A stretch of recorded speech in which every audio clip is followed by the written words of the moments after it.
Whatever you drive, however you drive. AMSOIL specially engineers lubricants to maximize power, performance, and protection in your vehicles, so you can work hard and play hard with confidence.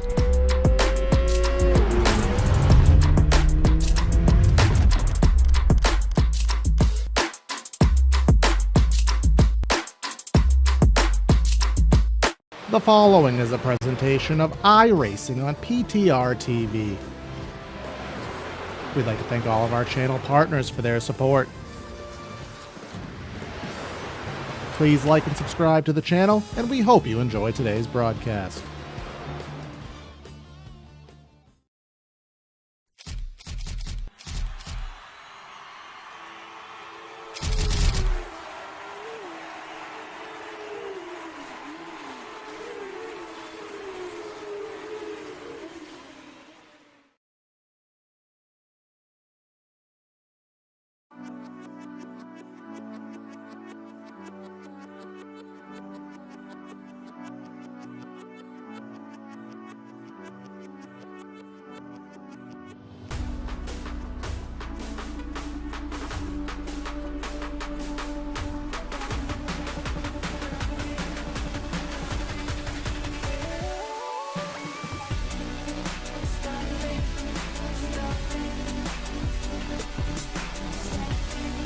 One week ago, we started off the season to a first-time winner in the form of Zach Nerney.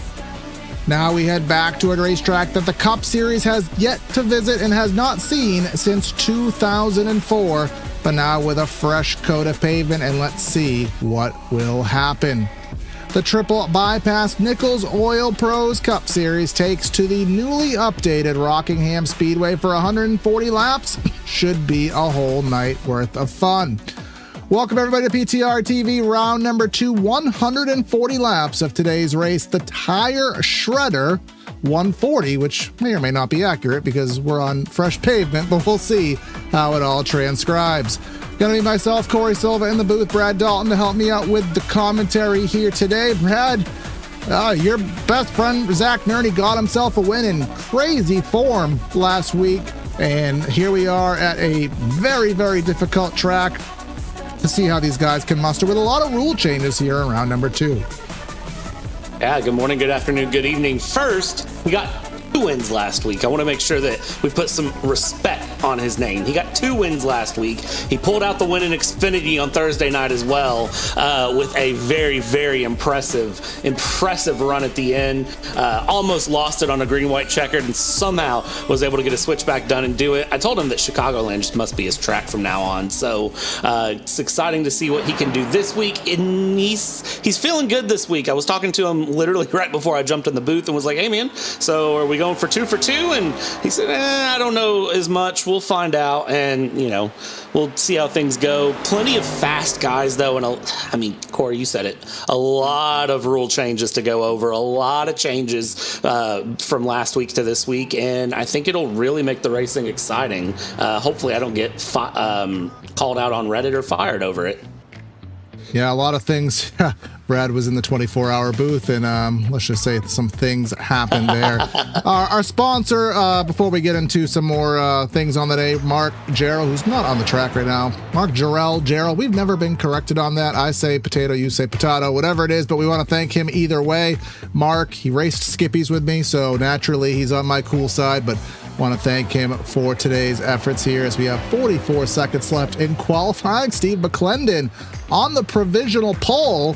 Mr. I don't have time to go 4-time. Well, thus far, at least here for the first 2 races of the season. Yeah, Steve McClendon, I was thinking that he had told us at the end of last season he wasn't doing full-time. I have a feeling that somebody convinced him otherwise here. And Keith Hanlon, I tell you what, I like the pumpkin car. Yeah, this is going to be an interesting one. And if McClendon has somehow changed his time around to go full-time, we might be seeing one Mr. 4-time come around. Well, we'll see what happens. Of course, real life does come into play here. What is the 14-week season? So this will take us I believe, until May-ish, somewhere on those lines, for our schedule, actually April 19th. So we'll see how his life allows him to take care of that. But what we got to take care of is a starting lineup here for the Nichols Oil Pros Cup Series. Let's head down trackside and let you know where they're running. Well, we already gave away the pole sitter. That's going to be Steve McClendon, and that's going to be Adam Bossy in the second spot. Third, we have Keith Hamlin with Kyle Gresh in the fourth spot. Caleb Brown in fifth with Dan Williams out of King William, Virginia in sixth. Walker, he actually messaged me with an audio clip to say his last name, and I still can't remember it. But Walker is in seventh, Jeremy Brown in eighth, Mike Sara in ninth, and then Trevor Mack, he doesn't like being called Rhett, Trevor Mack in 10th. Oh, come on, Trevor. Sean Bradley, P11. Kyle Dewey, P12. Moving on from there, we go P13. It's one Mr. Justin Baxter with Jimmy McKee, the 67, and P14. P15 here on the night, Michael Hopkins with Elton Woo, the Wooster in the Pepsi car. P16. P17 here on the night, one Mr. Zach Nerney, actually qualified for once. I'm impressed. And then Uncrustables, Mark Jarrell, P18. P19 here on the night, Chris Graves and the Boss Man, Al Corey, the Allinator in P20. Allinator, that's a new one. 21st gets Jason Benson with Zach Armstrong in the 22nd position. Ben Harcum in 23rd. Derek Meowster Cat in 24th. Adam Clifford. Wow, Clifford has gone full force taking over the car. 25th. Naj in 26th. We have Herzog 27th. Tyler Ruelas in 28th. 29th, Josh Bowes, Cam Kane, and then the final of the participants is our series sponsor, Tex Nichols with Nichols Oil Pros in 31st. Race details here on the night, 140 tire shredding laps. Big change here, no stages. That is a big one. No stages, 55% fuel, 50 laps, and 3 sets of tires for this tire shredder. No stages. I'm still kind of shocked, I'm not gonna lie. Yep, the updates that all came retroactively after last week's race. No stage breaks, no playoffs, and using the updated NASCAR points model, of course, at the time of this live stream 1 week ago Monday, so 6 days ago, NASCAR unveiled their new championship format for 2026. And we have modified that, removed the playoff component, but kept some of the other aspects of it. Kind of have a bespoke series here, which is kind of what the sim racing world is meant to be. It doesn't have to be a full real-life recreation. Well, because in the real world, we ain't racing here at Rockingham, so beauty of the world, make it how you want to be, and let's see how it all comes out in the end. But coming off turn number 4, McClendon in the 51 on the bottom. Adam Bossy, not last season's ARCA champion, on the outside of row number 1. Let's get the green flag going. We're racing from the rocket bot. What in the hell is going on? Oh! That was not on my bingo card list, Brad.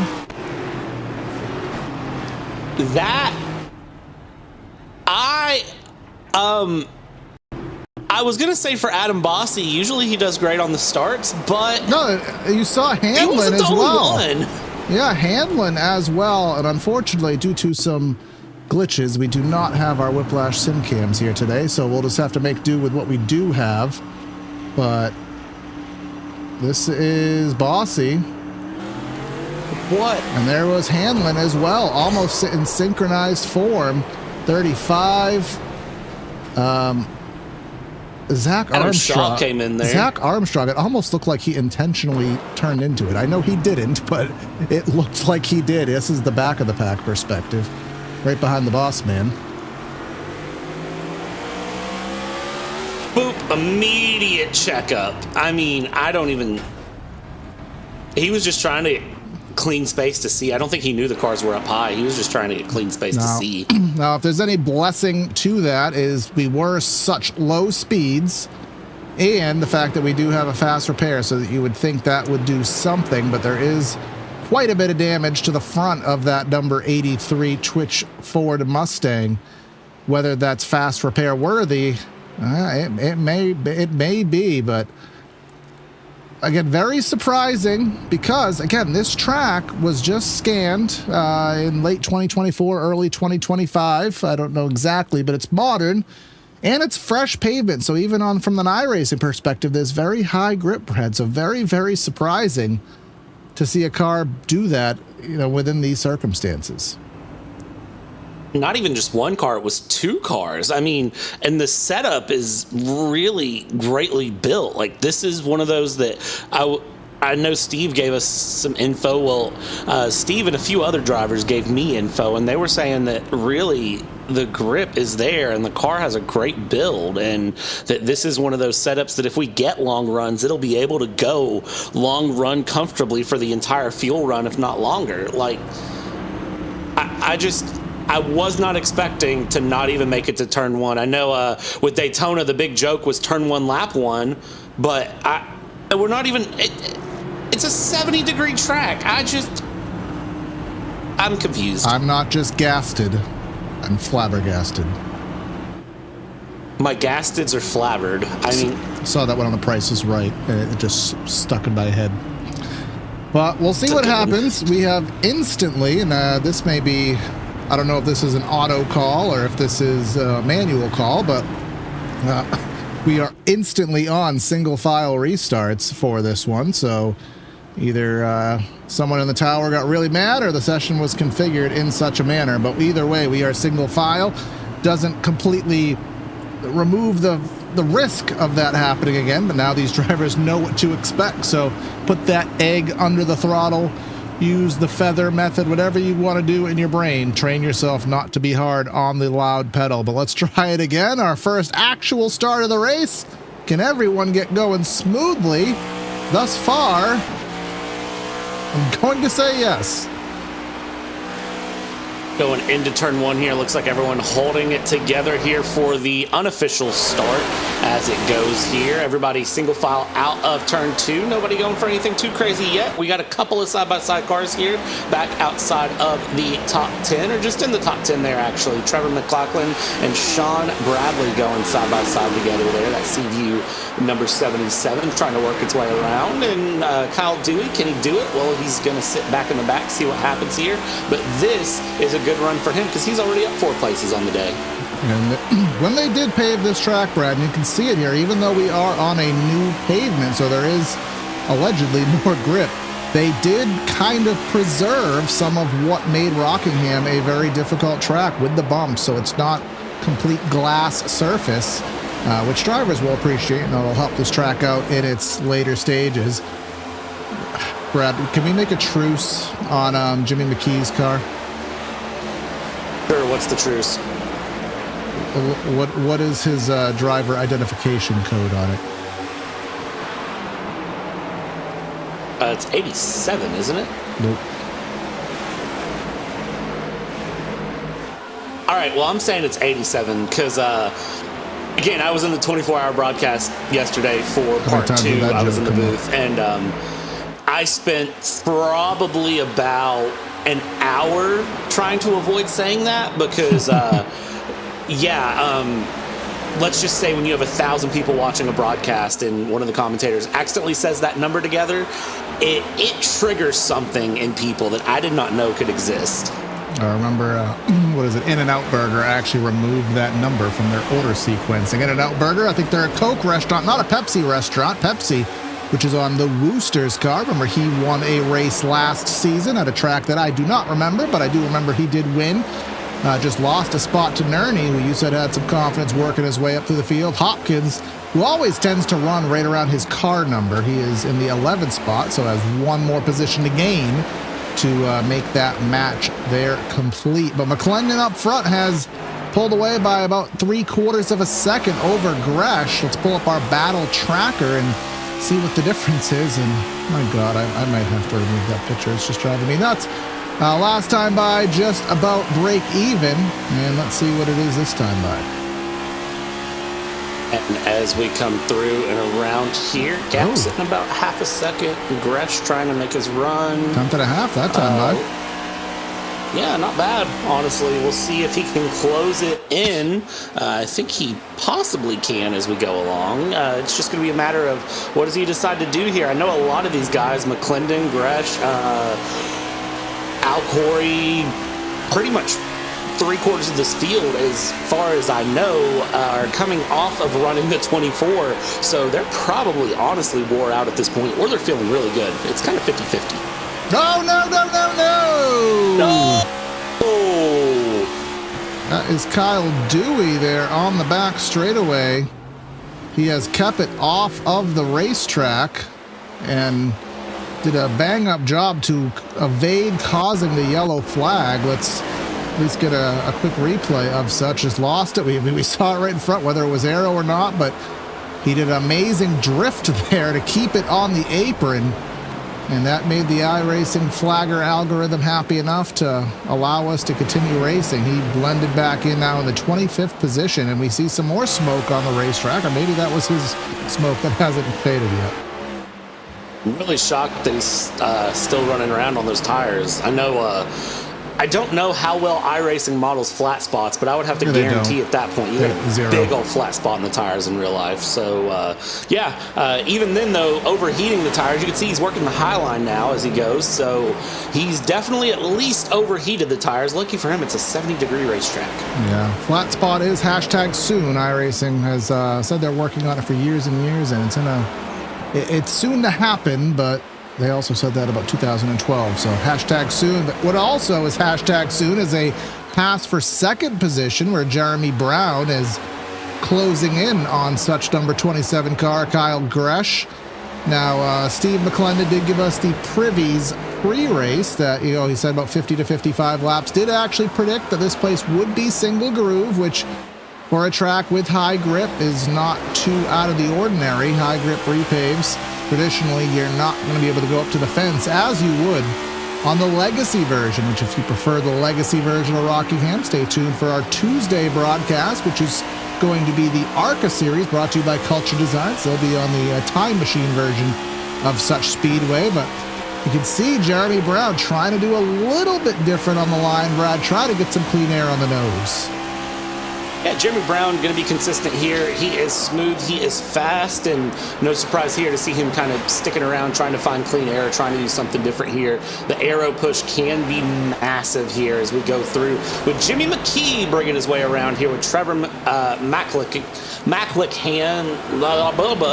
Trevor there in the mix. He said his name is actually pronounced like Rhett, McLaughlin, but that's just not how it's spelled. But we were saying it right, but he did say you can call him Trevor Mack for short. The Rhett did get rejected, which we will respect. Can we call him T-Mac? T-Mac?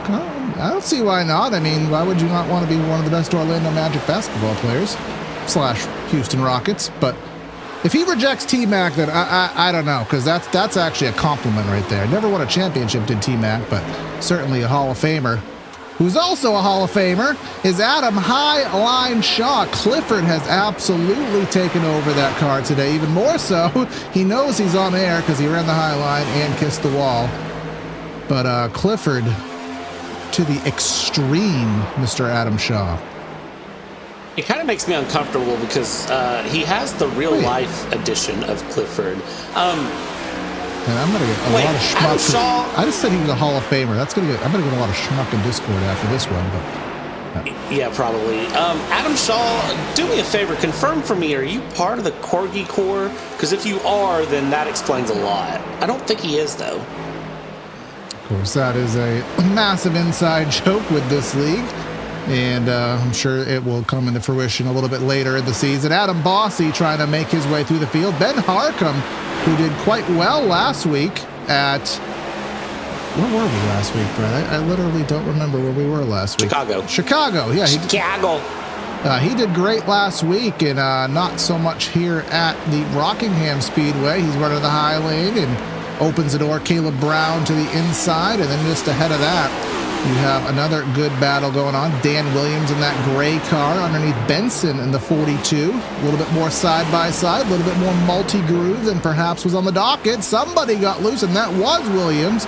very loose off of 2, and that allows guys to go by on the high side. And going through loose off of 2, getting things back together. We were warned that that exit of 2 was going to be dangerous for these drivers and that it was possible just to see some guys have a quick missing of skill on the exit of 2, just a bump of the car there and can cause some issues. Tex coming in through behind Sean Bradley. Tex, the first car to go a lap down, going around to see somebody diving into the pits here early on. That is Joshua Bowes in the 01 who has dove into the pits, but Sean Bradley here up front trying to hold on, and Bowes already taken 4 tires. Did he hit the wall and we missed it? I don't know, but I remember we have to do. We also have to train ourselves again, Brad, as we alluded to, and we'll for anybody hopping in a few minutes late to the show. No stages, no playoffs, and the updated NASCAR points model is what is on the offer today. So, you know, a lot of times us, Brad, we would say it in the booth, we would witness it. You know, we'd be coming towards a great finish. You know, the comers and goers would kind of just be on the cusp of happening. We'd be right on the cusp of a fuel line, and then the stage would happen and it would throw it off. So it is kind of interesting here today to let this play out the old-fashioned way and, you know, just allow the race to progress without the stage, something that NASCAR hasn't seen since about 10 years now. Yeah, looking here at everything, it's very weird to not have a stage, and not even just the strategy implications, but just I've gotten so used to it at this point.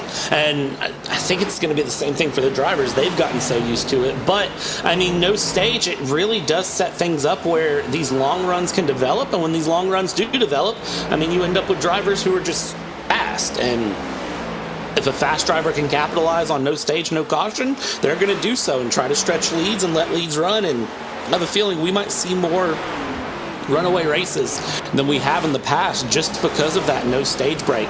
No stage break, no stage points means that guys aren't going to be making unnecessary risk in the race if they don't need to. They're going to be thinking more of that endurance track of I need to get to lap 140, not I need to get to lap 50 and get some stage points. Yeah, and I think the hardest part, at least from the league perspective with the stages, wasn't necessarily the stages. I think it was kind of the combination of the stages as Cam Kane puts himself in the fence there off of 2, so that he's not the first and he will certainly not be the last, but the combination of the stages with the 50% fuel load, with the short tire situation, the very minimal tire set allocation we have, it kind of boxed these drivers in to where there was really, outside of a really awkwardly placed caution, there was really only 1 or 2 ways to play the race out. And whenever someone was on an alternate strategy, it got ruined by the stage. So very interesting to see that eradicated here as we're 32 laps in. Our tires have fallen off right around 1 second now. And we're between 15 and 20 laps or so away from that first stop. Yeah, and this is going to be where things get interesting because here is the other thing. Green flag stops are a possibility, and I hope these guys have practiced. I've said this before, and I'll say it again, and I'll say it every week in a triple bypass broadcast. You have to practice green flag stops and not just go out, run 5 laps, come in. You need to run the car down, have some wore out tires, and really try to nail your pit stop because you can gain or lose time and positions from the way you do a pit stop here. As we see somebody, I think, had to spin into 3 there, but I think they got away with it. Still no caution, though. Barney might be taking a nap up there in the flag stand today. Let's see, it was Caleb. Ooh, that exit of 2. Somehow. He didn't hit the wall, though.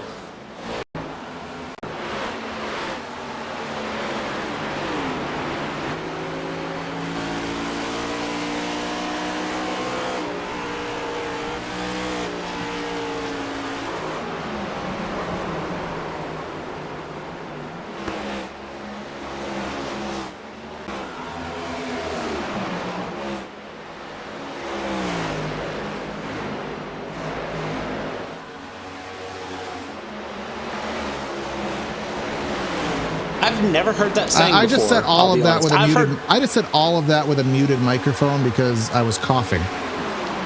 But what I was saying. Well, I mean, I heard you. But what I was saying for the viewers is that when I was a young one, we used to go to the basketball court, and we'd cross each other over. We'd, pseudo break each other's ankles, and we would say, I hot sauced you. I broke your ankles. I hot sauced you. And Caleb Brown basically hot sauced himself there because he broke his own ankles trying to gain control of his car. Now you can react to that, Brad. All right, I've never heard that before. I've heard of breaking ankles, but I've never heard of being hot sauced. So it could have just been a 2000s New England stupid teenager thing, but yeah, is what it may be. Also, didn't go to the basketball court, so that's probably a whole different topic of discussion, though. Yeah, I was one of those people. You talked about practice. I practiced, and for some reason, I just never got any better. So, unfortunately, some people are good at certain things and some people are good at others, and I still haven't found the thing that I'm good at. But that's a podcast topic of which this is not. Adam Bossy, remember after that lap 1 faux pas that he will probably never live down, at least in midterm memory here within TBP, he's got himself up to 14th, which is great. The bad part is he's 14 seconds, nearly 15 seconds behind our leader. Now, he's coming off turn number 2 right now. McClendon is at start-finish. So, again, that's, 14 divided by 23. I don't know. That's like 60% of a lap down, so more than a half lap down. And normally, all right, whatever, stage coming up. Nope. Everyone's saving it, but everyone's doing a good job keeping it, off the track. Tyler Ruelas really slow. I'm not sure if he had a faux pas, but he's very slow. Almost that right front doesn't look right. It looks like he may have had a faux pas. I was trying to be clever with it, a faux pas, but it just didn't work. Exit of 2, strikes again? Question mark. Seems like he just gave up. I don't know. I know he's. No, we'll cut it back a few more seconds. I'm gonna guess exit of 4. No. This is about that wouldn't have been 2 enough to laps break the prior. car, though. It could have been. It could have just been the last little bit of, negativity the car couldn't handle anymore. But we do have our first pit stop on the day of our top runners, and that's going to be Sean Bradley pitting out of approximately the 7th position in the 77 car. Now, if we do some mathematics, which is obviously a PTR TV specialty, so roughly, let's say he's at 45, he pits at 90, he pits at 135. That's, good enough. As nearly taking out Kyle Dewey was McClendon. They both went for the same piece of real estate, or McClendon was too tight to keep it bogged down there, but we evade the crisis. That was almost McClendon going hunting. I know Al Corey went hunting a lot last week. McClendon was about to take that title from him there, but Kyle Dewey able to leave just enough space there between him and McClendon, so that way that didn't happen. We have already lapped up through to the P22, so Chris Graves will be the next car to go a lap down here as we go. And this is the fun of long runs and no stages, is once you get these fast guys to spread out, and of course we have the single file mock start there to add to that, you start seeing these guys just start to lap and run and fight traffic and do all these fun things that I feel like we don't get to experience a lot with stages. Now we're seeing a race come out dynamically. Obviously, we're not going to have a caution-free race here because of what happened on lap 1, but we may, there's a chance that it's going to be a very small number. Of course, in the real world, haven't had a caution-free race, I believe, since the 2002 EA Sports 500 at Talladega, and obviously, we will never have that ever happen again because of what stages do. So, which some will say, kids don't have the attention span to watch a full NASCAR race and allow 4 hours to progress, but others could say, well, if that you can't deal with it, you shouldn't be watching in the first place. Find something else. So that'll always be the fight that'll go down in racing history, is do we have to cater towards those with no attention span, or do we cater to those who love the sport itself? Brad, that would have been a good 24-hour topic for you. It basically did come up yesterday. Oh, wow. That was a good discussion that came up yesterday, too. Yeah, yesterday was interesting, I'll say that. So can't wait to do it again because I know I'll be doing it again later. The Wooster is getting ready to be doing some passing, I believe, on Michael Hopkins. Trying to go down the inside here. Can he make it stick? Well, he's close. He's there. There's a little bit more space than he probably wants. He's going to send it to the inside of 3. Let's see. Can he make this stick on the exit of 4? Coming around here, exit of 4. He's got a good run, and he does clear Hopkins there. And that puts Elton the Wooster up into P8 with that Pepsi car. We are starting to see some more pit stops. Trevor Mack in the Hot Wheels car heading down pit lane. Now, from what we were told, this is basically the window that we would expect, and something happened, Brad. I haven't been watching because we've been following other things here on the racetrack, as well as a little bit of incoherent rambling. McClendon's lead was about 1.5 seconds. It's gone now. I'm not sure if it was lap traffic because I'm looking at the lap times on the graph, and we'll show you as well. You can see that he's not that much slower. You know, that time by Jeremy was actually a little bit slower, but something happened to eradicate that entire 1+ second lead that McClendon has. And the pit stops right on the cusp. 0-1 right in the way. McClendon doesn't want to lose any more time. Josh Bowes 13 laps down. McClendon pulled off his ludicrous, said, move, get out the way. Yeah, I am going to tell you that is probably a lap traffic situation or a little bit of saving from McClendon. Again, we have to do the strategy of getting to lap 140 now. We're not just looking to get to a stage, so I have a feeling that McClendon maybe backed it off a little bit there, just gave it a little bit of a breather here. But now that we see Jeremy Brown in, a lot of guys in, McClendon's still out. He's still running it here. This will be an interesting one to see because now overcut, undercut can start to come into play. I don't agree with this call, but I'm also not as skilled as Kyle Dewey. Maybe I do agree. Dewey. I do agree with that call. Phenomenal call, Steve. I think Steve had his spidey senses tingling. I think he knew something would happen on the exit of pit and with people having dead tires, and somehow he predicted that beautifully. Welcome to Green Flag Pit Stop Cycles, ladies and gentlemen. It can turn into a cluster in a millisecond, and that is what it did.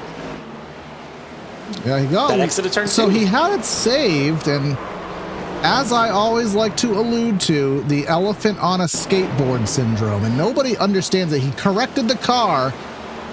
He got all the weight transferred enough to where the car did not spin to the left, but then at that point, the momentum was on the car was now to the right, which caused it to brake to the right and into the wall. That's why I say if an elephant's leading on a skateboard, it's going to go one way, and then when it finally tilts, it's going to go full tilt the other way. And that seems to be what killed Dewey. It'll help out McClendon, and there's going to be a whole list of waiver outs.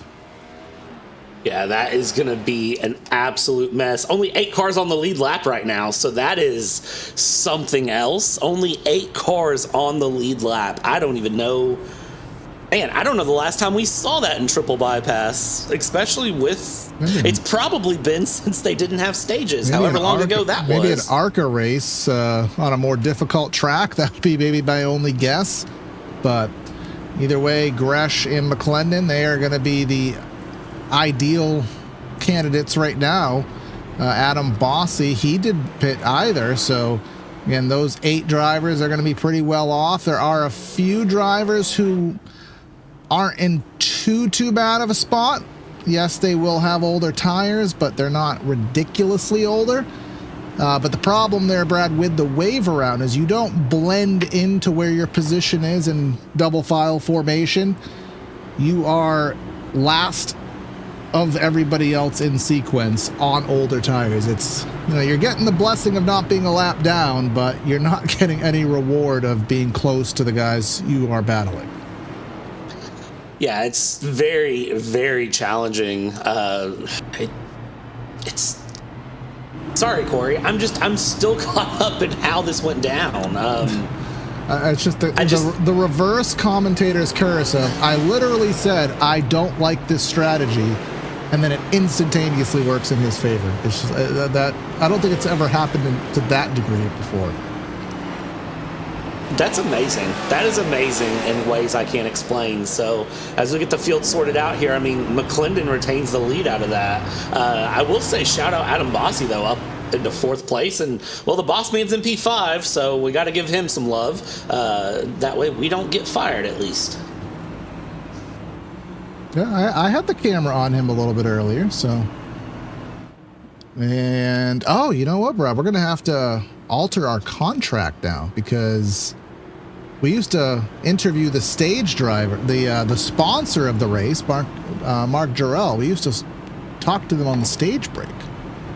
But we don't have a stage break anymore. During a caution.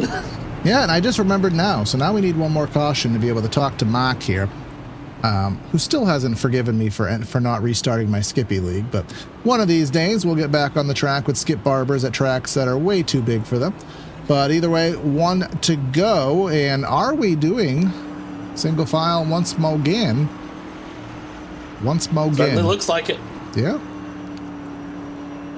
So my guess, so I know there is a setting in the server where if there's a caution within so many seconds or so much of a green flag, it can default the server into single file restart. So I have a feeling that's what's happened, and admin are just leaving it to be how it is. They're not going to call it back to double file restarts. They're just going to let it live as single file to this point. And I have a feeling McClendon's okay with that, and Kyle Gresh really wishes it was side by side. Yep, and we'll have everybody else behind Nerney is one lap down. So 13 drivers on the lead lap, and 5 drivers are on older tires. That is Sean Bradley being on the oldest tires. He is the most hurt of all in the field right now. But let's get back to racing here. Lap number 60, just shy of the halfway point. McClendon, I believe, batting the perfect race thus far. Lap number 60, yes, he still is on perfect race street right now, but Gresh certainly going to try and take that one away from him, as we should have a lot of changing of position as those wave around cars get themselves situated back on their spots. Yeah, as everyone kind of finds a place to be, gets things through. I saw like 5 wide in the background behind this, and I don't know that I liked that going through. That's probably back around top 15 or so there, if I had to guess, as they've actually managed to sort that out a little bit and go through as we come around turn 3. Everybody trying to settle in single file. They're trying to go for long. This sprint run here is we're lap 62 at 140. It's weird. We're approaching half race distance already, which I wasn't expecting. I feel like this race is flying by. Yeah, it is going by quicker than expected. Again, quick lap times here, about 23 seconds around. So mathematically, we got about a half hour's worth of racing left if this is to go green. But as I was saying a little bit earlier, Sean Bradley, that's 77, and oh no, who's that? Who that?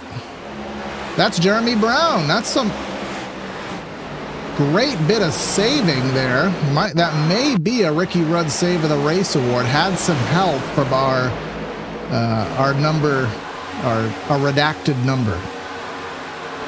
Let's see here. So that was just trying to clear through. I think he was trying to defend, and Jimmy McKee, I think, wasn't expecting him to come back down. Jimmy McKee wanted to send it to the inside. Jeremy Brown, I think, thought he was clear to defend that and wasn't. Tap, slide, back straight, and really just lucky no cars were there, and great heads-up driving from Nerney and everyone behind to avoid that. You could see that being the Rookie Red Save of the race. Do we call it now, or do we leave it on the table? I think we leave it on the table. We've had a couple of really good saves so far this race, so all right. I saw some hold on to this one. But that could have just been Jeremy Smoke as well. Derek Catt doing pretty well right now, 29th position. 29th, the 7th spot in the 29 car. Dyslexia certainly got me there.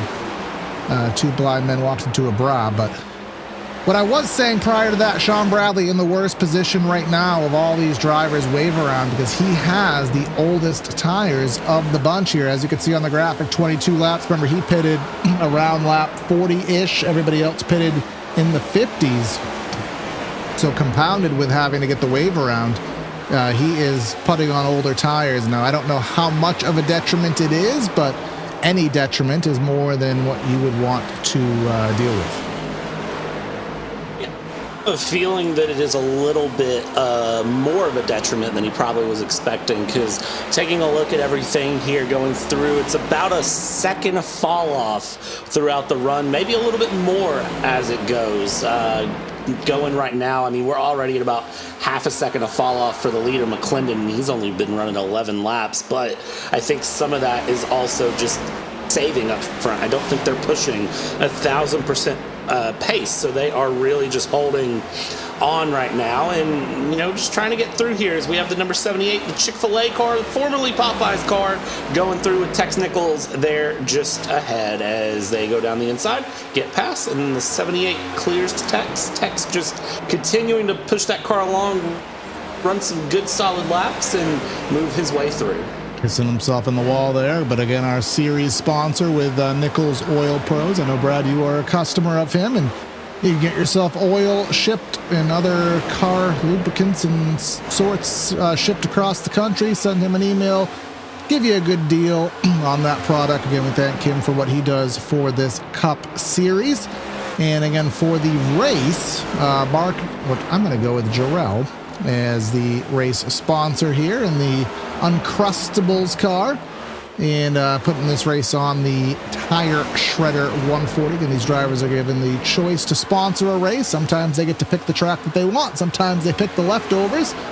Not sure where Mark stands here with the Rockingham Speedway, not having the best of runs, but still chugging right along here as we have just had crossed flags, Brad, halfway on the docket.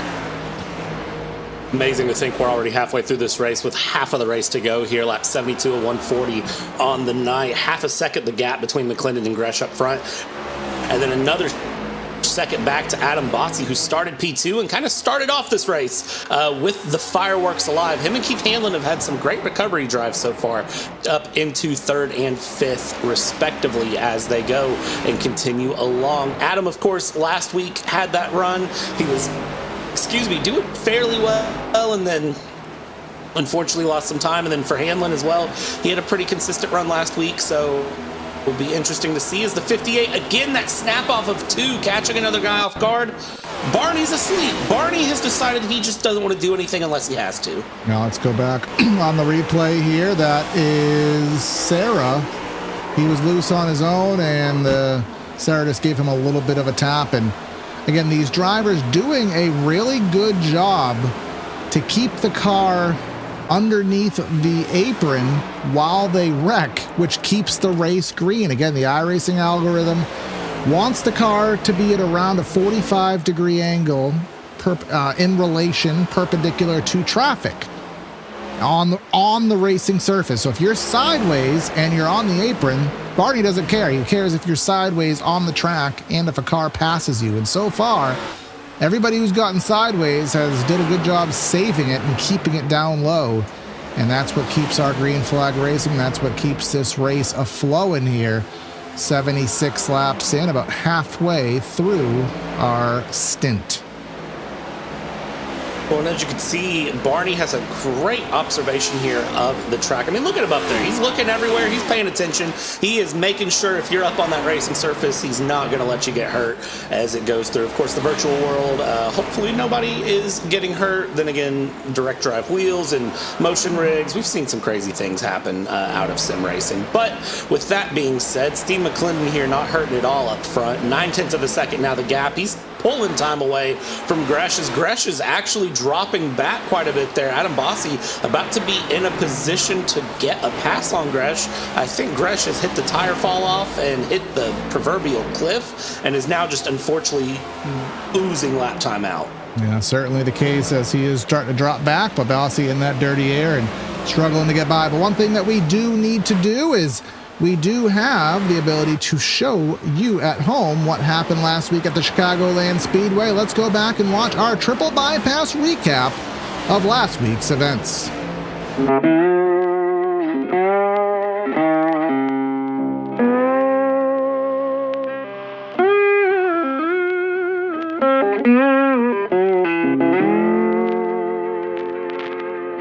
Under the sunny skies of Illinois, we kicked off Season 10 of the Triple Bypass Nichols Oil Pros series at Chicagoland Speedway with the Seaview Radio 130, sponsored by Sean Bradley. The 130-lap season opener wasted no time setting the tone, delivering 12 leaders, 17 lead changes, and 12 cautions that slowed the field for 26 laps. The wide intermediate oval produced constant reshuffles at the front as the race was broadcast live on YouTube by Prime Time Racing TV. When the race settled late, Zachary Nerney powered the number 36 to victory in a season-opening performance.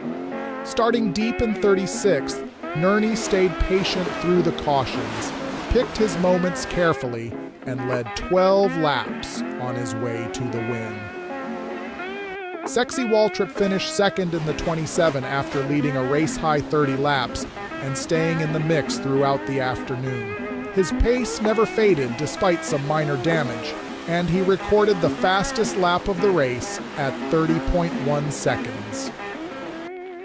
Justin Baxter followed closely in third with a steady drive in the 58, keeping pressure on the leaders all the way to the checkered flag. Pole sitter Adam Bossy brought the 83 home in fourth after leading 5 laps, while Kyle Dewey completed the top 5 with a clean and consistent effort. The opening round showed just how competitive the field will be throughout Season 10. Zachary Nerney earned full honors as the winner of the Seaview Radio 130, as he took full advantage of the battle between the 27 and 83 in the closing laps. Congratulations to Nerney and the 36 team on a strong start to the new season at Chicagoland. We hope you enjoyed this triple bypass Nichols Oil Pros Series recap. We'll see you next time.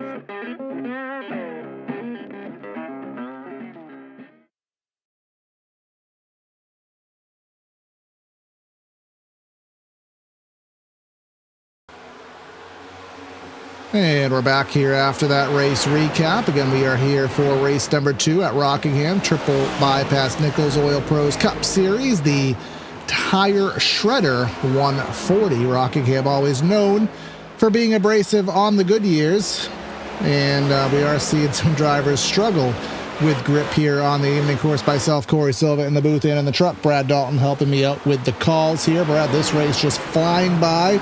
Only one caution that literally happened about 8 feet into the green flag conditions of the race, and ever since then it has been the Steve McClendon show. Gresh gained a little bit of time, starting to fall on back, and as soon as something happens, we start to have a top dog car make a mistake. Yeah, this is going to be an interesting one to watch and see how it runs. Of course, going through that lap 1 incident, I don't even want to call it lap 1, really the 8-foot incident. And then, of course, Kyle Dewey on the green flag pit cycle had his moment. Once we come to the second green flag pit cycle here soon, I'm going to be curious to see if there's a repeat of that or if we just keep going. I know we don't have stages, but of course those green flag pit stops are dangerous. They're hard. And if you just aren't on your P's and Q's, it can catch you off guard. Exit of turn 2 has also been a killer. We've seen several guys spin there, as we knew they would with those bumps on the exit of 2.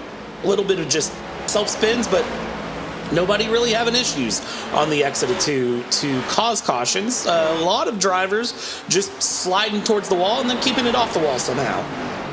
A lot of drivers doing a good job of having their own personal issues, but not affecting the outcome of the race, which is the ideal scenario. Good as ever. We have about 20 laps till a pit stop, so let's go ahead and do a through the field. Steve McClendon thus far has led every lap from the pole, still leading this race down. We got Kyle Gresh in second spot. Adam Bossy started second, had the lap 1 issue, and has had a good recovery ever since. Though Wooster up to the 4th spot. Keith Hanlon, he was also involved and spun on lap 1, but up to 5th. The boss man, Al Corey, doing a good job in the 6th spot. We have Dan Williams in 7th. Jimmy McKee in the 8th position. Walker McAnulty in 9th, and then Sean Bradley. Remember, he was the first pitter on the oldest tires. He is in 10th. Moving on from there, Jeremy Brown started 8th, currently 11th. He's down a few positions. We saw him almost get the Ricky Rudd save of the race. The Cat up double the positions. Started 24th, currently sitting 12th. He's in kind of a gaggle of cars here going through.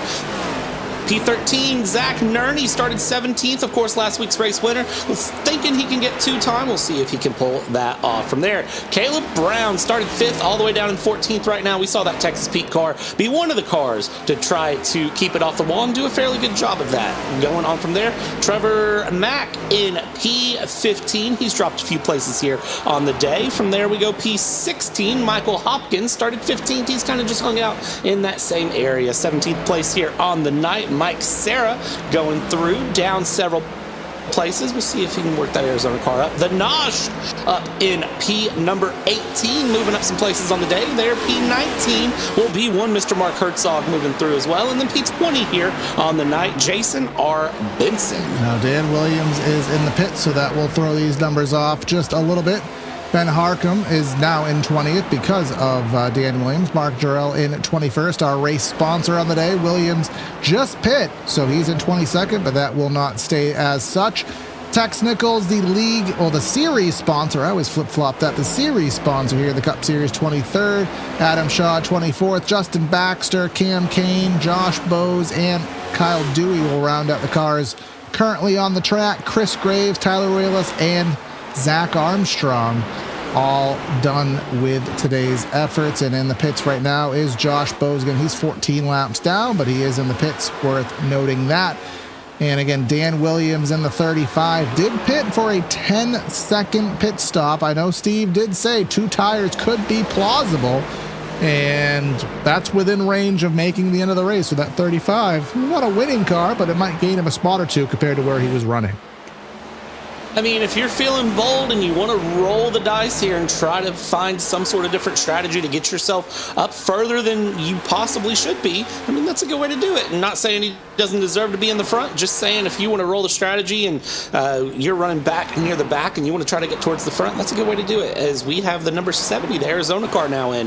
Is this a 2 or 4? Sean Bradley's in, so looks like a lot of guys pitting here around lap 100, and they're going to make the final 40 laps to the end. This will leave them a set of tires. Nerney locking it up going in. Did he get away with that? Well, there's always the law of averages here, so if you think you're going too fast, stab the brakes. What is with these cautions at the worst possible time? Again. Kyle Dewey, can he do it? Let's see what happened to same thing. Third verse, same as the second, same as the first.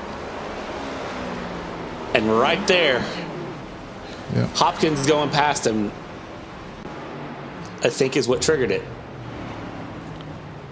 Well, a lot of people just got a free pit stop. Now, Sean, if we want to talk about the unlucky driver of the race award, I'm going to throw Sean Bradley as the there's a word, Brad, when something it's uncontested, like there's no challenging the decision. There's a very specific word for that I can't come up with.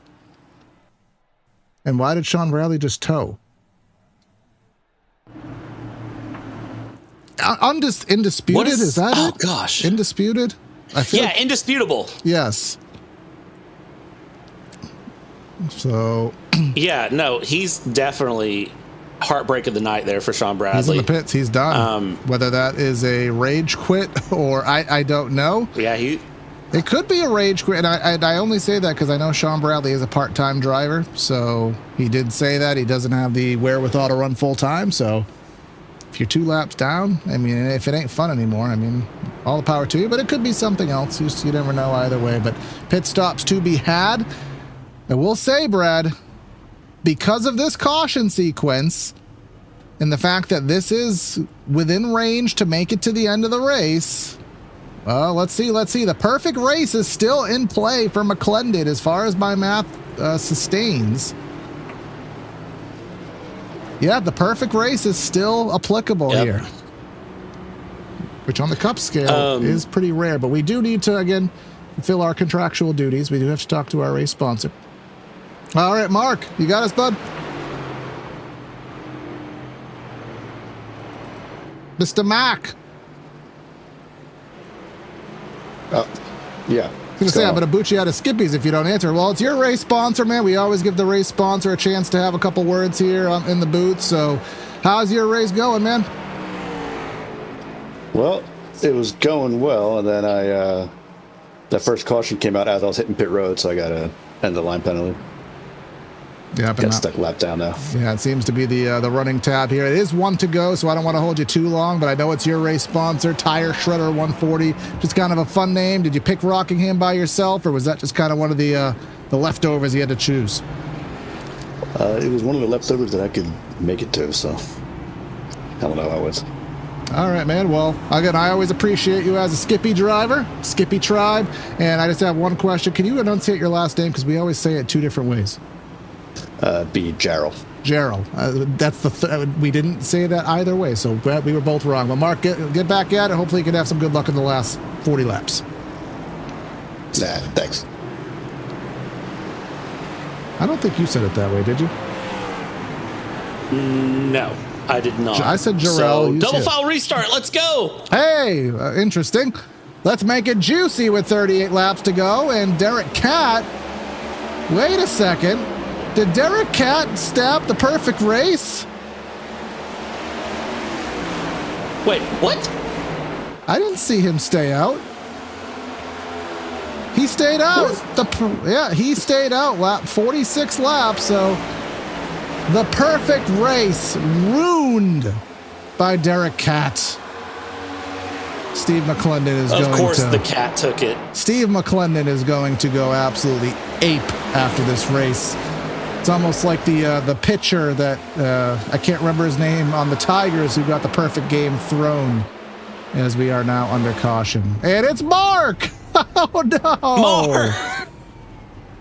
Sponsor curse. Is that not a thing in TBP? What in the world? He locked it up. Yeah. It's literally sponsor curse.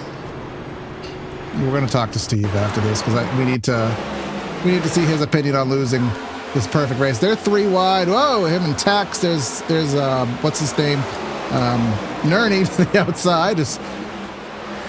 He just locked it up. He just missed the bottom of the track, and there it is. All right, but let's do an interview just to spare us going to commercial, and we'll have to get his take. I don't know. Let's see if he knows if he lost the perfect race. All right, Steve, Corey, and Brad up top. You got us? Yes, sir. All right. Well, I don't know if you are aware of this factoid. The perfect race was on the table, and it was ruined. How fuming are you in the car right now? So mad I can't even stand it right now. I sense that you weren't even fully aware of that. No, I'm just kidding, man. I'm a man of stats, and when a stat gets ruined, it irks at me. But either way, it's been as perfect of a race as it could have been until Derek Catt led that lap on you. What are the odds you think you pull this one through? Anything that's bothering you? Any issues? Any worries of someone behind? No. I love this place. I love the way I get around it. So I know that sounds cocky, but I just like it, and it is what it is. So we're gonna try to sorry, they're doing race control stuff. Sorry. Just gonna try to keep doing what we're doing and make it happen. You're not cocky, you're confident, you're doing it and doing it well, and you piss excellence. The cockiest interview I've ever heard, but when you're doing everything perfect, you deserve it, man. So let's see if you can pull it off. All right, man, 10-4. Y'all have a good rest of the call. I think I just named about 3 rap songs. I'm not cocky, I'm confident. Whatever the other one I said was, and I Piss Excellence was actually Talladega Nights. But, I mean, the only person that I would really fear now is on the outside. And is this deja vu? Adam Bossy, he has not been on the outside in second place since he absolutely butchered the start of the race. So maybe this is his reprieve. He's either... Oh, boy. I don't know how this is going to go. All I can say is McClendon hold it down low and hope Adam snaps right, not left if he snaps on. Yeah, Adam. Make like SpongeBob. Just the big toe. Don't stamp the foot down here. We'll see how this goes. Kyle Gresh in the back there, looking really good, in a good position as well to try to make his move. And then Elton Wu, the Wooster, in 4th place. I wouldn't mind to see a Wooster win.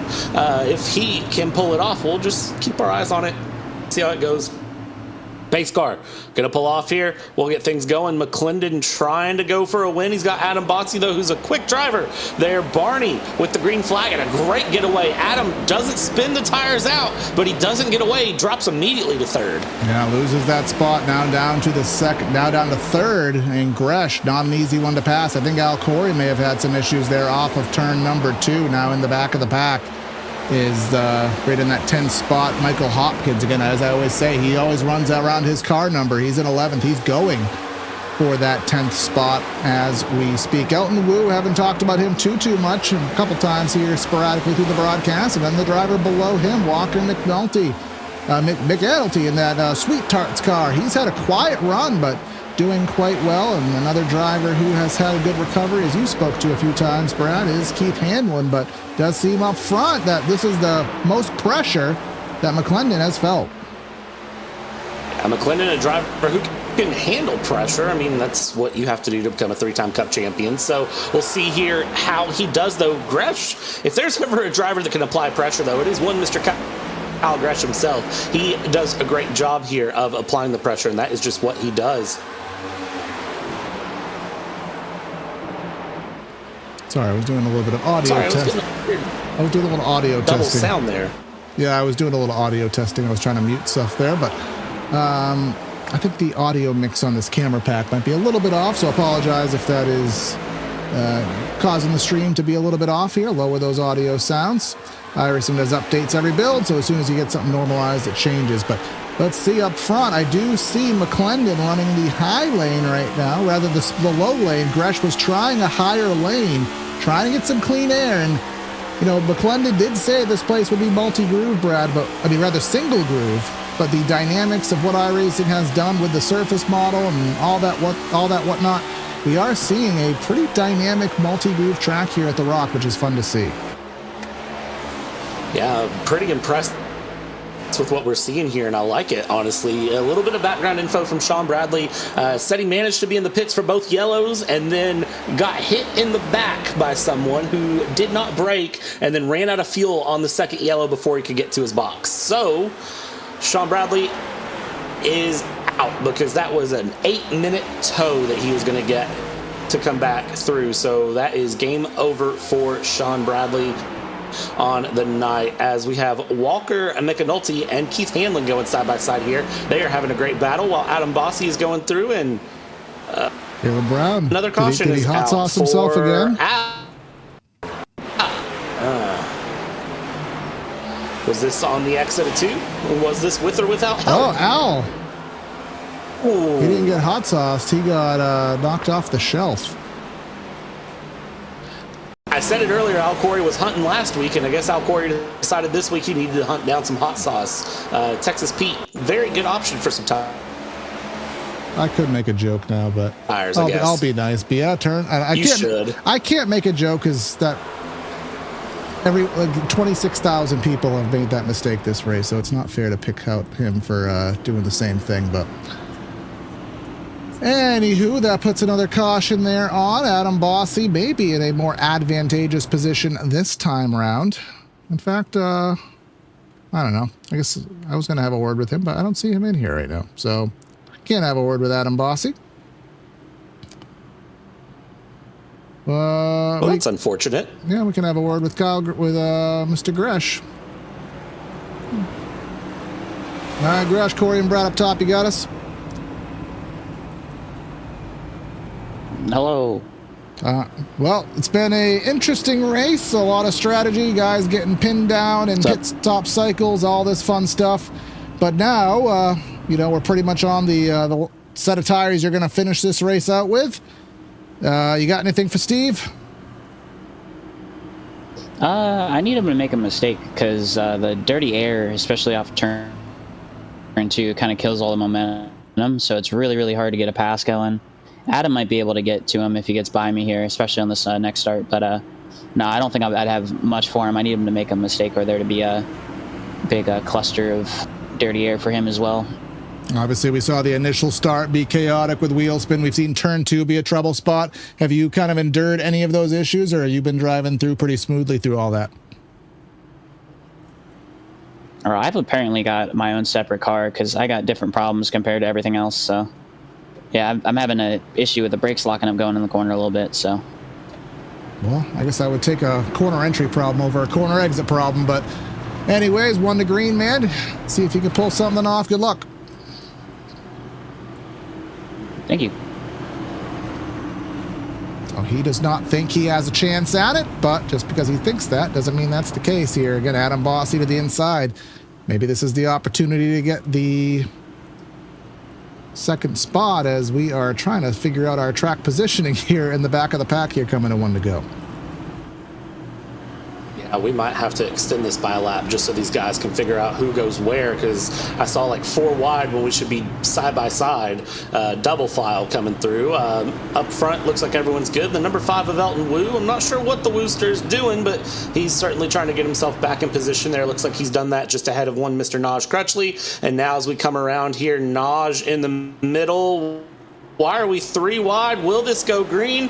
Naj pulls up in front of Nerney. Up front, McClendon gets the rollaway. We are green. Okay, that's the way to start. Here we go. Waltrip through and around, and I think I saw some contact into turn Bossy. 1. There's the big one. Jeremy Adam Brown. Bossy. So I saw some sort of contact there. let's see. Oh, he just... I mean, we said Al was hunted. There was a car there. Whether he was hunting or not, I don't know. But that looked, you know, in the words of my old former commentator Brandon Kreutz, whenever he didn't want to say something, he just said that was a thing. And that would certainly It was something. be a thing. And was that Tex? Nerney, Yeah, great Tex defense was, there. Tex was the one that... Tex. And that was probably the one that killed the toe link there. As you can kind of see here from the back shot, that 46 has a tire issue, but Adam Bossy coming into the pits again might have done some right front damage. Now you just heard Kyle Gresh say in his interview, Brad, that he was having issues, you know, braking for the corner, and he was locking up. I mean, I guess we could say perhaps maybe that's what happened to Bossy there. I was expecting it to bite, and it didn't bite. Yeah, that was a very, very weird moment there that I wasn't expecting. Wave around there for Zach Nerney as he goes. But, yeah, I was not expecting to see that hit through, and I kind of feel bad because I feel like we've roasted Adam on his restarts, and I feel like we're going to keep roasting Adam on his restarts. So we'll see how that goes along here. But Kyle Gresh, another chance to try to nail a restart here, get past Steve McClendon, and we'll see if he's able to do so. We're going into 20 laps to go. Nobody looking to pit at this point. They all decide to stay out within the top so many places. I think they're pretty well committed to the bit here. Top 5 all staying committed on. 6th place back on some fresh tires. Black flag for Caleb Brown. Not ideal. Yep, Caleb Brown, who has had a interesting day in that hot sauce car, but top 10 right now, but that will not stand to be true as he will get sent to the back. And again, interestingly enough, we are again double filed up for the ending of the race. We were single file for the first 3 or 4 cautions, but we are now doubled up for the remainder of them with now 20 laps to go here in the Tire Shredder 140 lap event here, triple bypass Nichols Oil Pro Cup Series. If you like what you see, you can join us at the retro version of Rockingham Tuesday for the ARCA Series, and then for this Cup Series, we'll be back again next week. Brad won't be with me because he will be in Florida at Daytona, but we will be at my favorite oval track, and also in Florida, Homestead, Miami. So if you like what you see, join us next for the Cup Series there. But we have a race to finish here at the Rock.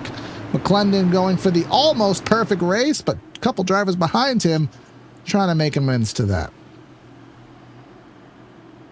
Coming around here off of turn 4, McClendon would love the win, but of course you don't win it with 20 to go. You win it at the checkered flag. He's got a good restart though. Great run there. Able to keep it out of the wall, but he checks it up. Field checks up behind, and I think for Gresh, that is just a case of a little bit of the weeble wobbles on the restart, and that is not ideal here as Nerney flying in that car, trying to work his way through. He's back on the lead lap, and he's trying to take advantage of it. Now the tire situation is all over right now. The top 5 are on the oldest tires in the field right now. The freshest tires on the raceway is actually belonging to Al Corey in that number 45 car. Now, does he have the time? Does he have the skill, the pace in that number 45 to make something happen with it? I don't quite know, but he is in a good spot. And as I always say as a racer, he's in 6th, but top 5s mean it's one spot, but it's an extra stat in the book. And if I'm Al Corey, I want 5th way more. Try to get that top 5 and Hanlon right in front of him. Walker McGalty there in 4th. Again, doing a great job in that Sweet Tarts car.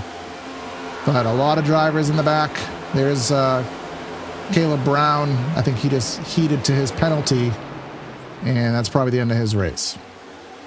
Yeah, that is unfortunate for Caleb Brown there to pick up that penalty. Of course, the 10 and 17 DQ rule on incident points here showing up. So that is more than likely what struck him there, being involved in that incident, and of course having his moments earlier in the race. Jimmy McKee, look at that car up in the mix in 2nd place, seeing what he can do in the number car, moving in 2nd place. We'll see if he can find his way up into the front and get his way around. He's looking comfortable, and this is more pressure, I think, than even Gresh was putting on McClendon. But Gresh said it. He needed McClendon to make a mistake. We'll see if Jimmy McKee needs McClendon to make a mistake, or if he's got enough in that car to get past. Perfect for him. McClendon washed up the track in 3 and 4. That gave McKee the inside lane, and it gave him clean air. And he's just doing everything he can do to just get a whiff of clean air on the front of that nose. Let's see what happens through 3 and 4. Does McClendon wash up? He does. A little bit, kind of a diamond line. And super loose off the corner is McClendon. First pass for the lead potentially tonight. McKee has it. McKee takes the lead. The dominating performance maybe going down the toilet with 13 laps to go. McClendon's car is all over the place. Did you see that wiggle out of 2? He is struggling in that car, and I think Jimmy McKee has saved just enough and gotten himself in just the right position, and he will be the next driver other than Derek Catt to get scored with a lap led. And again, it doesn't matter how many laps you lead. You got to lead the last one, though. So for Jimmy McKee, it's an uphill battle to the end of this race, because look who is in P3 putting some pressure down. Kyle Gresh possibly can have a chance up. If McClendon is gone here, then he's certainly going to try. He's got race wins. He's got Beer Ferry experience. Can he get a victory here around this speedway today? He's certainly trying it. I mean, just think of choke jobs. Think of the 2018 Patriots, which is hard for me to grasp. Think of the Bruins, who blew a 3-0 lead in the Stanley Cup Finals. Think of Steve McClendon choking race number 2 in the iRacing event. I mean, it's all up there in that category, in that echelon, Brad, of ultimate choke jobs. And he might lose second. He was so cocky in the interview. That's what makes this funny. It's one of those where it's, again, it doesn't matter where you're at. Anywhere. Oh, smack the wall on the exit of 2. This is the first time he's been in dirty air this entire race. And in the pits. And he's the one that ruined the perfect race. And now he's in the pits multiple laps down. Oh, look at Gresh. Look at Gresh. Goes inside, looks outside, trying to make a pass here on McClendon. McClendon not loving the dirty air, and Jimmy McKee loving the clean air, and Gresh with a spin out of 2, but he saves it. That was a good bit of driving. Now, we may have a 3-part saving award there for the Ricky Rudd Save of the Race award. I don't have a specific scenario that comes out to play here, but Jimmy McKee in the redacted number car with the Jordan branding on it. I mean, we don't know much about Jimmy McKee. Did he fill out the spreadsheet? No, he didn't. That's how new he is. So we don't really have any backstory on him, but we do have a caution flag, and in the form of Chick-fil-A. Well, Chick-fil-A sandwiches, they're closed on Sunday, and I gotta wonder if this is possibly why. The reason Chick-fil-A isn't open on Sunday is because they don't want to crash and burn, giving their employees a day off. He might be in the marbles up there, because that was higher than really anybody's been all day, and then... That was a weird one. Yeah, he hit the gas, and I don't know if a tire was overheated or what, but... It's going to put us in not green-white checker territory, but it may be 3-lap-to-go territory. If we pull up the stints on our ticker, you will see a myriad of different numbers. So the leaders are on the oldest tires. Adam Bossy is on the freshest tires. Now he's going to have track position. I assume this is a fake out. You can't pit. Yes, that's a fake out. McClendon basically just said, I done messed up and there's no saving me. He is pitting, and how many friends does he have? He has a whole bunch. But on the raceway, how many drivers do we have here? We have a lot. Well, this just got interesting. I knew that Gresht was going to pit after his spin off of 2. I figured his tires were just done for at that point. McClendon, I'm shocked, committed to the bit. McKee with a great fake out there. We might see Adam Bossy win this one. We saw last week he started second and wasn't able to recover all the way up to the front. Or he started on pole last week, wasn't able to recover all the way to the front. And this week he started second. He's currently sitting P3. Can he bring it through? Can that Sweet Tarts 113 of Walker McAnulty find his way along into the front, or will the redacted Jordan car find its way to victory lane here? Because it's looked very comfortable in clean air. We'll see what can come through. Or hey, the boss man's in P4 with some good tires compared to these guys, so maybe the boss man gets a win and just reminds everyone why he's the boss. Let me see. I don't know if this will play through on stream, but McAnulty. McAnulty.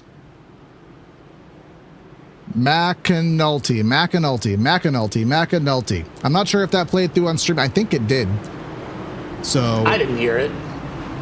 Well, everybody else heard it. McAnulty, that's the memo that I got sent by him on the 14th, which was sometime mid last week. So McAnulty, if you say it fast, it's actually easier, even though there's a lot of syllables to it. But he's going to have to start from the least advantageous position, which has been the outside on the restarts. The redacted number of Jimmy McKee has the opportunity to just go when he wants within reason of the restart zone. But then Adam Bossy, who we've not really seen him be able to compete without having something on his shoulder, some dirt on his shoulder, to continue the rap lyrics that I've been doing all broadcast. So let's see what happens with just 4 miles of racing to go at the Rock. And look at Al Corey there in 4th to maybe take advantage of something that goes astray. But we're in the restart box. Let's get on the loud pedal. Let's get going. And that's Naj in the back of the shot. And I think we stay green, though, so I think somehow Barney let that get away as we're 4 laps to go, and McAnulty going through in 2nd place, Bossy in 3rd, holding on, and 3 wide going into turn 3. I don't like it there, but Elton Woo, the Wooster, causing me to go up and pitch. This is fresh tires. To it here. Oh my gosh. These are the fresh tire cars, the Wooster in the middle, and he turns McClendon. And he's not saved it. He's not. Oh! And we're green, white, checkered. And Dewey! How? Could anything? Kyle Dewey has probably been in more wrecks today than Danica Patrick was in her entire career. That has broken me. I'm sorry. Kyle Dewey, what did you do to get on your driver's side door? What? I feel for McClendon. I genuinely do. That was on his own. That was 178% on his own. I'm sorry. The talent meter has gone lower than the temperature on Pluto. There are literal tears in the corner of my eye from laughing. McClendon's just sitting there looking at him like, nope, I'm not saving you. You just, you pleb, you just stay there. And anyways, this will put us into triple bypass overtime because I don't think they've sold sponsorship on that yet. Nor have we here on the channel. So if you would like to sponsor PTR TV Overtime, we're always looking for more money. So email whatever Brad's email address is and negotiate a rate. And you could sponsor PTR TV Overtime for all of our series. I joke, but we'll take your money if you offer it. Mark Jarrell does get the wave around. Again, our race sponsor, the number 81 here in the Tire Shredder 140. Oh. Sorry, Corey. I am still recovering a bit from that laugh. Unredacted number car in the lead. Adam Bossy possibly going for a win. Unredacted? We're taking the bag? We're saying it? No, we're not saying it. No, Do redacted. not say that. No, I said the redacted. Okay, I thought I heard unredacted. I thought I heard unredacted. No. Not unredacted. We will never say that number on this channel. At least until the fad is over, anyways. But we have 14 cars on the lead lap. But what we did see, Brad, in that sequence was the fresh tire cars. You know, they have 20 lap, in some cases, 40 lap fresher tires than the competition. They made serious headway, and Gresh is the highest of the bunch. They're in the 6th position, and he's outside row 3, which I would actually argue is a decent spot to be, given that, because he might just be able to rip around the outside. But the fear is going to be, are one of these older tire cars going to do that hard hook on the gas pedal and get some ultimate wheel spin? It's possible.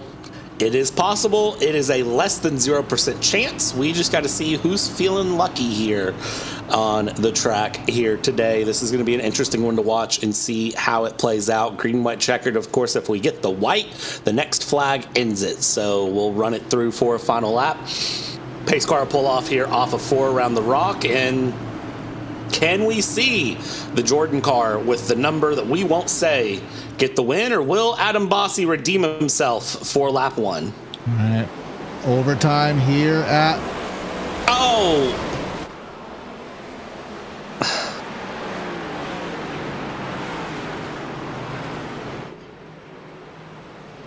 I just felt that deserved this silence. I had to mute my mic. Mic. It's raining. The track is wet. For Pete's sake, my gosh! Very, very accurate, very applicable. How many times have we seen this? This is the 3rd time we've seen a restart go? Yeah, I'd say at least, well, the opening start, not even restart.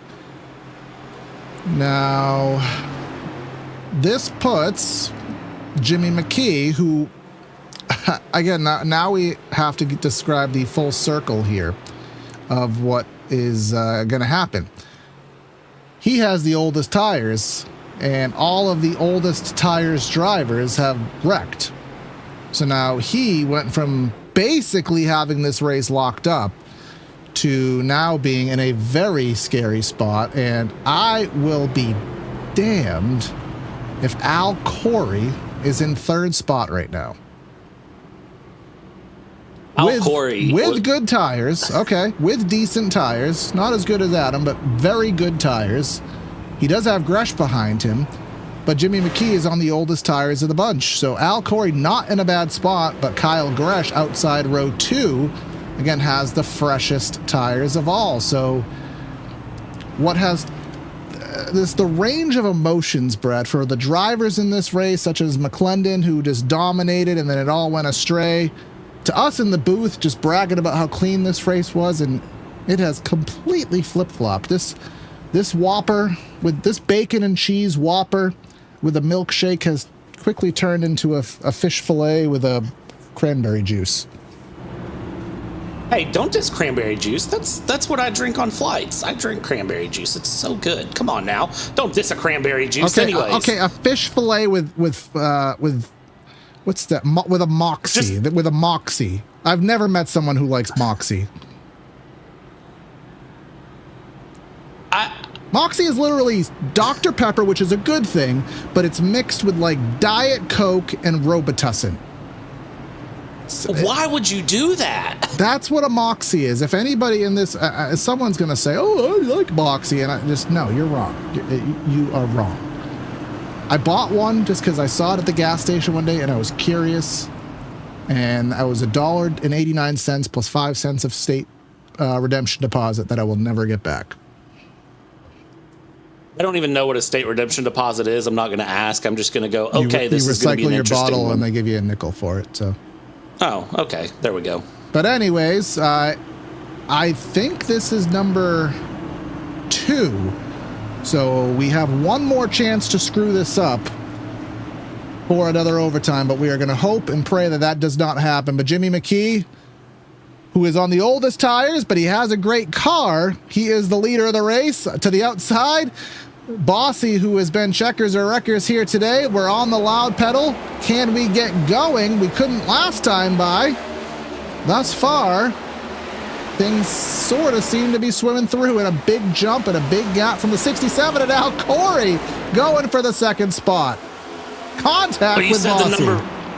Ooh, Al Corey fighting it hard here, going through to the inside. Coming around, we'll go for the white flag this time by. Next flag will end it. He takes the white here. Jimmy McKee, one more lap to go coming around, and Al Corey was fighting for second. Now he's just trying to hold on to third. He's preserving his interview spot, fighting with Gresh on those fresher tires, but the redacted numbers, who I may have said once, took the lead, took the race away from the Dominator, and drove off into the distance. Gresh in the wall in the back. That doesn't matter because McKee is going to win here at the Rock. Kyle Gresh gets a 4th, and Al Corey gets a podium run. And look at Zach Nerney up into 5th place. He was 2 laps down at one point, and he was able to come back for a P5. That's impressive for him. He's keeping his championship run alive. May have got an incident DQ at the very end there. He finished 15th, but I see him kind of in a spot where it seems like something may have gone wrong. So, again, that is just it's a heartbreak story as much as we laughed about it earlier because he just did everything right until the very end. But there goes the 67, the Jordan Camry with the number 67. I didn't say the numbers in succession. He will burn it down here at the Rock in a very, very interesting day here at the Speedway. And while he does that, let's go ahead and start our post-race show, give you the final rundown of results. Getting the win by a final margin of 1/10 of a second is McKee over Adam Bossy. Al Corey gets himself an interview today with a podium run. Gresh in 4th. Nerney gets a win last week and backs it up with a 5th. Jeremy Brown in 6th. Dan Williams, Keith Hamlin, Mark Herzog, and Michael Hopkins. He matched his car number just as he always does, the 10 car, finishing 10th.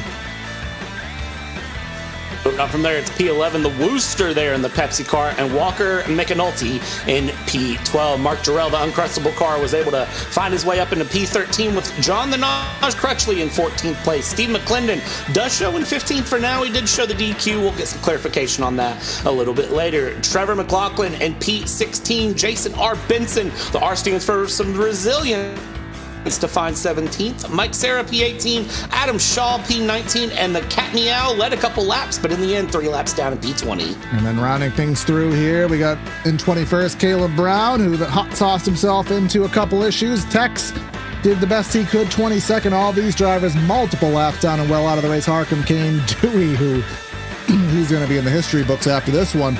Bose Baxter, Sean Bradley just had the worst of luck. Chris Graves, Tyler Ruelas, and then the 31st and final driver on the day, Armstrong, 115 laps in arrears.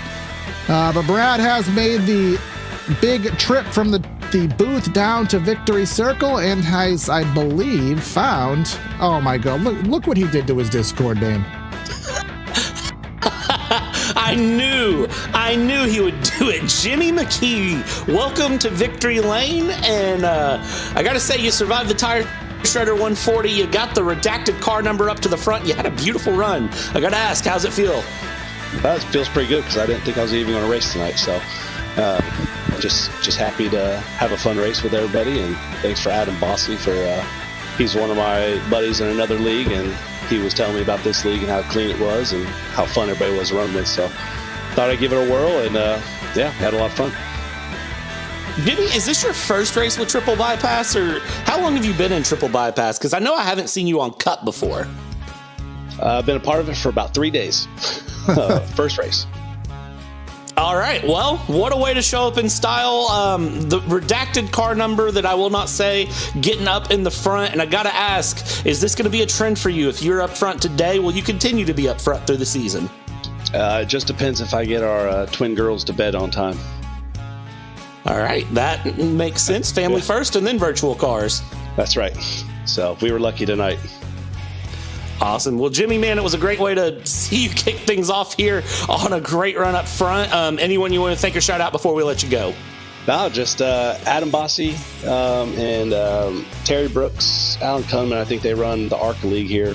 And when I was just running officials, they were running the league, and they were just talking it up, and they would just say how much fun it was. And I was kind of looking for something else, and here we are. So thank them, and hopefully we'll be able to come do some more. Awesome, man. Congratulations, Jimmy. We'll catch up with you later. Appreciate it. Say that number one time. I'm a middle school teacher. I got to hear it. 7. Oh, there it is. There it is. I said it enough yesterday. I'm good. Yeah. I'll let Corey have the spotlight. Awesome. I appreciate y'all. See ya. Thanks, Dad. See ya. Middle school teacher, that explains it. I got a 6 and an 8-year-old, so what am I going to do? But second place, Adam Bossy. Well, I don't know how to even ask you where to go with this one. I mean, the race started in a very chaotic manner, and you seem to be batting from behind the majority of it, but somehow you finished where you started, man. How do you put words to this one tonight? I don't know if I can't put words. That's the second race in a row here in the Cup Series where, I've had something happen early in a race, had to go to the back, and then fight my way back to the front. So I got to say first, really, really sorry to everybody who was involved in that first wheel spin on that first start. That's not who I am, and I have more talent than that, and I just ran out of it there, and that's inexcusable on my part. So sorry if that ruined anybody's race. Yeah, it seemed like, we would think a repave, high grip track, that this place should be Grip City, not the tire shredder, but a lot of issues on corner exit. Obviously, wheel spin on the initial starts. Ultimately, when you got driving, did you have any issues once the car was up to speed, or was it mainly just, on the wheel spin? Once the car got up to speed, I felt really good ripping that bottom, just hugging that white line pretty much all the way around the turns there. And, I think it showed up. I think the car was really coming to life there in the second half of that first run, and I really started working my way back, and then just some timely yellows got me back to where I was. And, I wish I would have had an opportunity to race for it at the end there, but sometimes that's how racing goes. Absolutely. Well, next week we head to my favorite track, Homestead Miami Speedway, 125 lapper there. How do you translate some confidence into that place next week? You know what? I'm just going to send it. We're going to see what happens. If I go to the back, maybe that's a good omen. If I'm up front, maybe that's not such a good thing. So we're just going to send it and see what happens. All right. Don't lift until you see God or the checkered flag, whatever that ARCA guy said, man. We'll see what you can do. Awesome. Thanks, guys. Have a good night. And now the boss man is with Mr. Bradley. Al Corey, the boss man, had to get himself an interview here, up into third from 20th. How was the race for you? You all got writing this down, right? I'm in the broadcast booth in the podium. You're writing this down, right? And it's not to make it a league announcement either. It's for personal accomplishment. Hey, what a great race. Yeah, look, I just kind of lucked out there at the end. A couple of spinners on restart near the end got me from, I think, 5th to 3rd, and then I was just able to somehow hang on. I thought I was doomed because I had stopped for tires when I got into that incident with 24 left, and I thought, oh man, this is going to be great. I'm going to be one of the few guys with fresher tires, and then of course the cautions started coming out, so I thought I was dead, but anyway, it worked out, and I'm super happy about the race result. It was a great one, man, to watch through, but I got to ask, I know you felt some pressure there on the end. You had Gresh behind you on some fresher tires. How did you hold him off in the end? Well, I'm not sure. My plan was to hold the bottom and make him pass me on the top side, and I had experience being on that top side too wide, going hard, and it was very difficult not to get aero wash up into that wall. I thought I held the bottom pretty good, but Kyle tells me that 3 and 4, I maybe not have been on the bottom as much as he'd wished I'd be. But yeah, it was all about just trying to hold the bottom as best I could and rely on the aero to slow him up on the top side.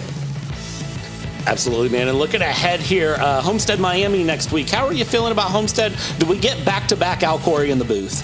I don't know. Who knows? I'm not a podium guy on the regular, but I like Homestead.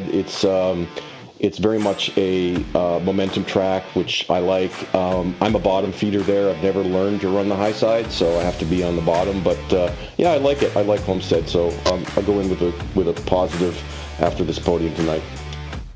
Awesome. Well, Al, congratulations. It's always good to catch up with you, not for official business, but just because you have a good result. We'll see how you do next week, and then, of course, we'll be in touch before then. Perfect. Quick shout out to Mark Durrell for sponsoring tonight's race, and to Tex Nichols, NicholsOilPros.com for sponsoring the series. Absolutely. Thanks, Al. Appreciate you, and we'll talk to you later. All right, guys. Thanks. See ya. Well, that'll wrap things up here again on PTR TV. As after a great race here, a crazy race here, our race recaps, we didn't go over the details there. 9 cautions for 28 laps was the final docket here today. Brad, any final words before we wrap things up?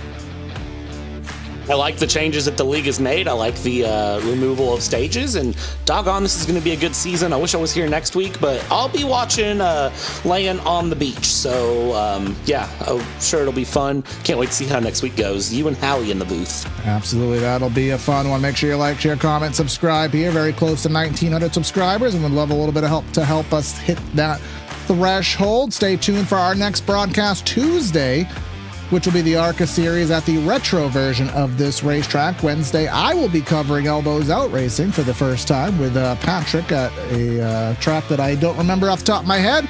And then we will that place. And then next week, we'll continue the trend with some more triple bypass. But that's going to be Corey and Brad signing out of the booth. Have a great night, and we'll catch you next time.